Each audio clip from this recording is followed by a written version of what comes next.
Tiga pemain muda PSM Makassar berpeluang perkuat timnas Indonesia U20.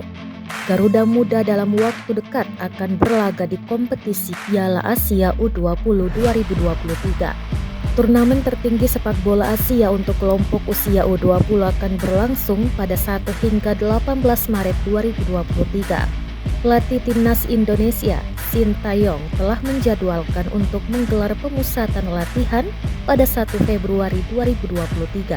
Tiga pemain muda PSM Makassar bisa jadi pilihan juru taktik asal Korea Selatan tersebut, yakni Muhammad Saki Ashraf Huwaidi, Ricky Pratama, dan Ananda Raihan.